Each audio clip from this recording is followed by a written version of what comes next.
नमस्कार, आप देख रहे हैं लोकहित न्यूज चैनल और आज हम आपको दिखाने जा रहे हैं मीरा भाईंदर शहर की राजनीति से जुड़ी हुई एक और खास खबर। मीरा भाईंदर महानगर पालिका के चुनाव के मद्देनजर सभी राजनीतिक पार्टियां अपनी अपनी कमर कस रही हैं और चुनाव की जोरों शोरों से तैयारियां कर रही हैं। जैसे कि भारतीय जनता पार्टी आने वाले रविवार को संकल्प सभा का आयोजन किया है, जिसके माध्यम से वो मीरा भाईंदर शहर में अपने प्रचार की शुरुआत करेंगे।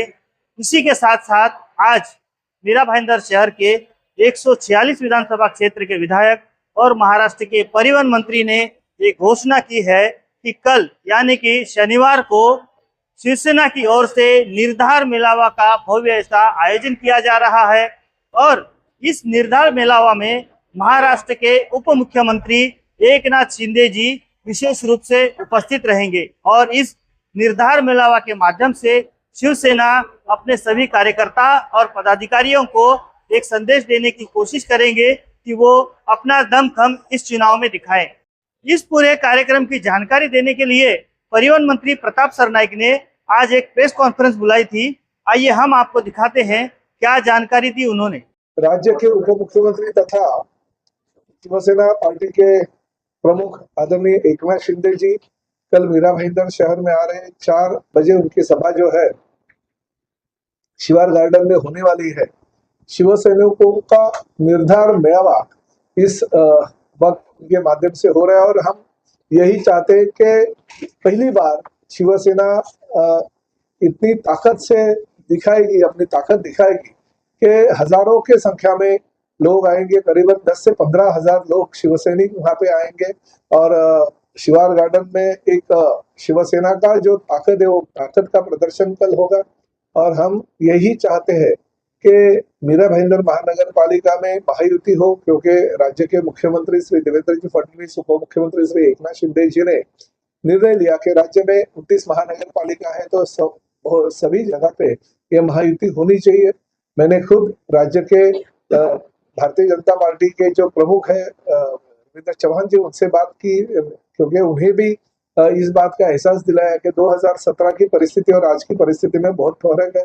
2017 में हम अकेले लड़े थे, मगर हमारे जो बहुत सारे 8-10 कैंडिडेट जो है वो 60-70 से लेके 200-250 के फर्क से गिरे थे।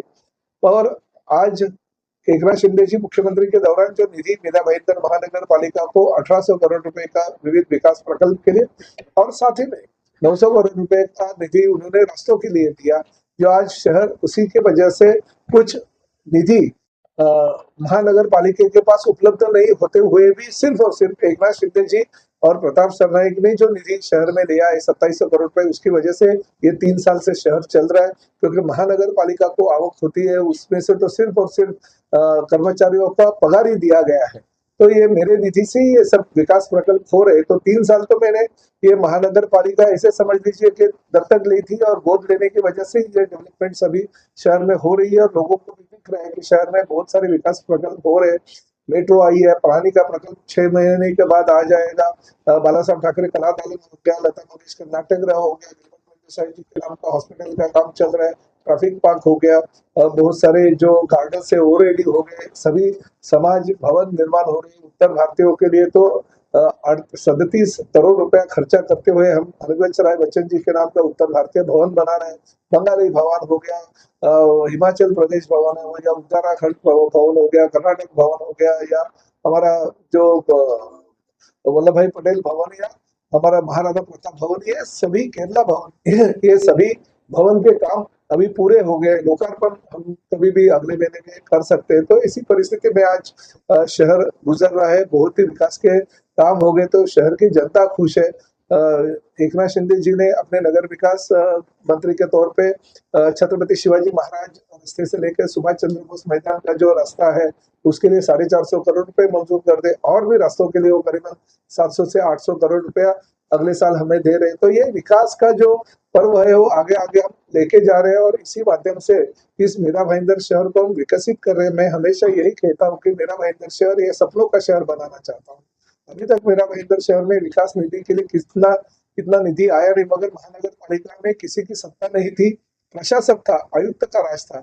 इसलिए ये सब विकास के पर्व और विकास के काम मैं कर पाया, और उसी की पहुंच के रूप में हम लोगों के सामने आगे जाएंगे। इसलिए शिवसेना की ताकत अभी बड़ी है, इसलिए हम 50% जगह मांगते हैं। ठीक है, कुछ लोकल जो नेता लोग हैं वो यही चाह रहे हैं कि युति ना हो, मगर फिर भी हम महायुति के माध्यम से ही लड़ने की कोशिश अंतिम क्षण तक करेंगे, मगर फिर भी हमें कहीं पे भी धोखा नहीं हो। इसलिए हम हमारे सभी जो उम्मीदवार है पूरे के पूरे 95 प्रभाग जो है सभी लोगों की के साथ बात कर रहे हैं, मुलाकात ले रहे हैं, और जो जो ओबीसी कैंडिडेट है, कुछ एससी है, कुछ एसटी है, उनके सर्टिफिकेट वैलिड है या नहीं वो देख रहे हैं। संजय पांगे जो है हमारे इलेक्शन के प्रमुख है, हमारे विक्रम प्रताप जी, राजू भोईर जी, हमारे रिया ताई जी, निशा ताई जी, पूजा ताई जी, ये सभी लोग, सचिन मंजरेकर, ये सभी लोग के समिति हमने बनाई है, और उस समिति के माध्यम से हम आगे चलेंगे और हमारे सभी लोगों की मुलाकात ले लेंगे। करीबन 324 फॉर्म जो है अब तक हमारे पास आए हैं, उनका मुलाकात का दौर चल रहा है। मगर एक बात निश्चित है, शिवसेना का ये निर्धार मेळावा है, न भूतो न भविष्यति, ऐसा ये मेळावा होगा। और कल आप देख लेना कि शिवसेना की ताकत मीरा भाईंदर शहर में क्या है। कुछ लोग ऐसे समझते हैं कि कुछ भी नहीं है, मीरा भाईंदर में शिवसेना की ताकत ना के बराबर है। कुछ लोग ऐसे ही समझते हैं अभी तक, तो उनको हम दिखा देंगे कि आपकी और हमारी ताकत कुछ ज्यादा कम नहीं है, बल्कि आपकी जितनी ही ताकत हमारी पार्टी के है। और कल के कार्यक्रम के माध्यम से, मेळावा के माध्यम से हम मीरा भाईंदर शहर के लोगों को भी दिखा देंगे और नेताओं को भी दिखा देंगे जिनके आंखें अभी तक बंद है।